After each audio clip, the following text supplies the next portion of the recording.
kind of mixed weather today. I guess some of the biggest stuff happening is the country is on a standstill apparently. I'll get into that a little later. But I guess the first thing I read, which was kind of interesting, apparently there was a drone carrying, I guess, things like drugs and all that. This one says, Stonewall RCMP respond to report of drone at Stony Mountain Institution. It says here on July 3rd, 2022 at 3:20 a.m., Stonewall RCMP received information that a drone was flying above and into Stony Mountain Institution. A suspicious vehicle was also reported to have been seen on a back road near SMI. Multiple officers responded to the area and began a search for the suspect vehicle. It was located on Highway 7 near Provincial Road 321 and a traffic stop was initiated. Upon approaching the vehicle, the officer noted that a drone was on the back seat. 2 male occupants of the vehicle were arrested. Concurrently, a search of where the drone was seen to have landed in SMI was undertaken and a package was retrieved. The package was found to contain a quantity of methamphetamine and what is suspected to be fentanyl. SMI employees also report to have seen a drone and had found a similar package the day before. So another story of people, I guess, using a drone to deliver things like drugs and so forth to various places. I was kind of fascinated too with the pictures. What drone were they using? At first, I was like, a black drone? Which company makes a black drone per se? But looking at it closer, maybe they painted over it. It looked like it's an Autel Evo, just based on the design and so forth, and plus the controller is pretty distinct in that way. It's one of those situations again, some people use it for good, some people use it for bad, and I don't think these guys are gonna follow the law in any way. So I guess the other big thing today, where apparently so many parts of the country were at a standstill because a provider here called Rogers, they provide things, for example, such as internet service, cell phone service and all. It completely went down and it shut down so many things. Like this one says, thousands of Rogers customers across Canada reporting mobile and internet service outages. Service tracker shows outages across the country, including the GTA, Ottawa, Montreal, and southern BC. That's pretty much, yeah, across the country. And you can see here even things like Interact services, for example, how people pay with debit were down. Like this one here says, CBC Windsor have learned reports of Interact financial services being down across the region, meaning businesses are only able to accept cash payments. Imagine the chaos, no one having any type of access in that way. And you can even read the comments, it's kind of interesting, where I know recently the company Rogers apparently is in an agreement to purchase the company Shaw, which is another huge telecommunications company here on the west, and some people are opposing it, saying it'll create like a monopoly and all that. And I guess this doesn't help the situation, showing one person controlling everything. Look what happens.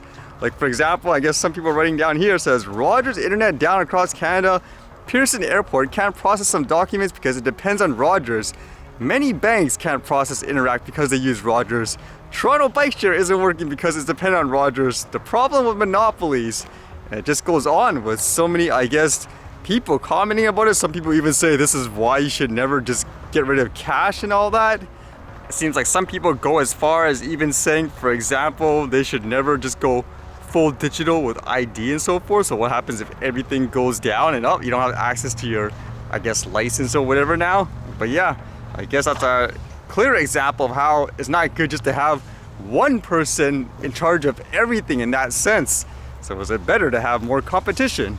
I'm not really sure what the issue is, but even in their post it says, on behalf of all of us at Rogers, we sincerely apologize to our customers and we will continue to keep you updated as we have more information to share, including when we expect service to be back up.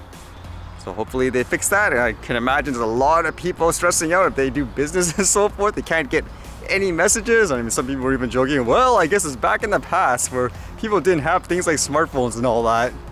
And speaking of things like smartphones and all that, I guess an update of what happened yesterday was so ridiculous. So I was trying to put my thoughts together to explain what happened.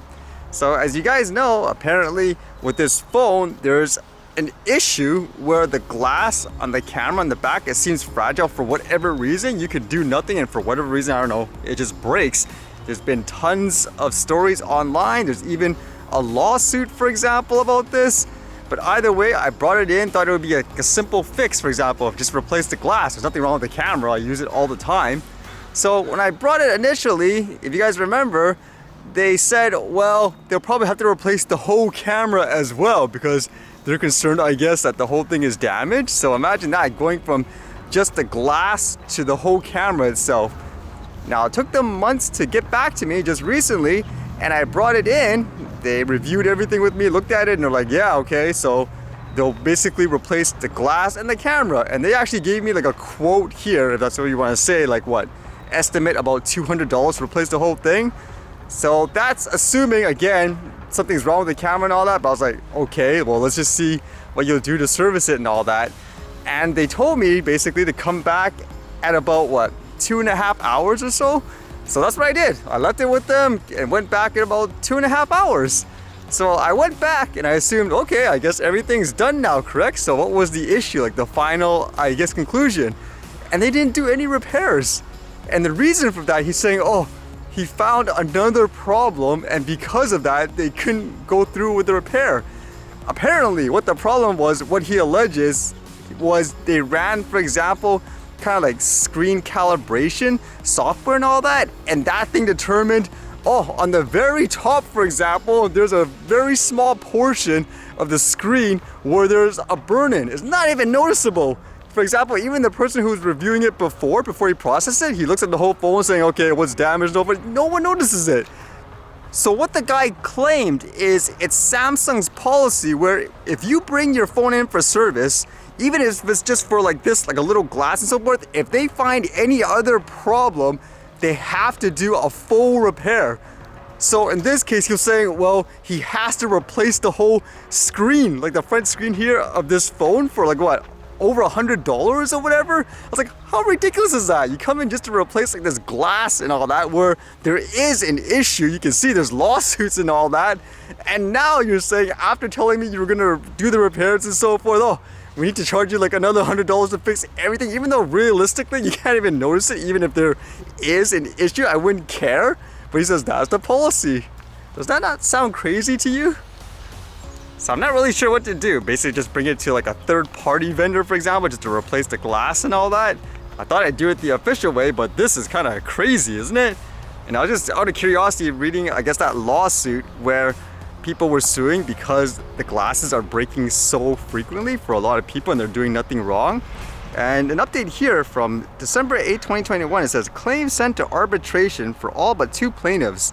The claims of 18 plaintiffs in the case detailed on this page have been sent to arbitration after the court found that a valid arbitration agreement existed. According to a November 29 opinion, U.S. Magistrate Judge Andre M. Espinosa found that most of the plaintiffs had agreed to Samsung terms and conditions, which contained an agreement to arbitrate any disputes outside of court when they activated and began using their phones. Judge Espinosa held that Samsung had conspicuously disclosed the existence of the arbitration agreement in 3 places: on the outside of the product box, in a pamphlet inside the box, and in an on-screen setup process for each phone, allowing the plaintiffs a reasonable chance to opt out. The notice provided is not only conspicuous, but also provides consumers a reasonable opportunity to review the arbitration agreement and consider whether to take an affirmative act negating assent to the terms of purchase, the judge wrote. The 2 remaining plaintiffs have opted out of the arbitration agreement, according to the opinions. While Samsung argued that their claims should be stayed, i.e. put on hold, pending the results of arbitration, Judge Espinosa disagreed, finding that a stay would delay the 2 plaintiffs from pursuing relief, hinder their rights to litigate their claims, and work a clear disadvantage on them. So that's kind of interesting too. So it makes you wonder again, what should I do in this situation? And I was just thinking too, where maybe this employee is just lying per se, because it is their error as well. If you're telling me to bring it in, here's like a scheduled appointment, come back at this time. I mean, they should, in my opinion, correct the error. But he actually said to me, I showed him like all these details, there is a clear issue, and his response at first was, oh, I never heard of such a thing here in Canada. So does that mean you're aware of the situation? And my other thought was, you never heard the thing happening here in Canada? What country do you think we're in right now? I'm standing right in front of you, so obviously there's a problem, correct? And the more I think about it, again, that policy, if true, doesn't even make sense, because if it is a policy where you have to replace everything regardless that they find an issue with the phone. I mean, one thing for sure that degrades over time is the battery. So you're saying like they're up now because we found the battery doesn't hold a charge as well as when you first bought it, you'll have to get that replaced as well? Even that doesn't make sense. It might be logically contradicting too with that talk about, for example, saying, oh, the software determined there's like a little bit of a burn-in on top. And if it's a policy to bring everything back up as if it shouldn't be like that, isn't that kind of admittance that you sold me a faulty product? If you're saying like a burn-in or whatever isn't like a natural occurrence like over time, that's kind of what I'm thinking about too, which actually makes it even more nonsensible. Kind of unfortunate to think about too, like in this case, why is it that companies need to be quote sued per se for them to do the right thing if there's a clear issue with their product?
Alright, see you guys later.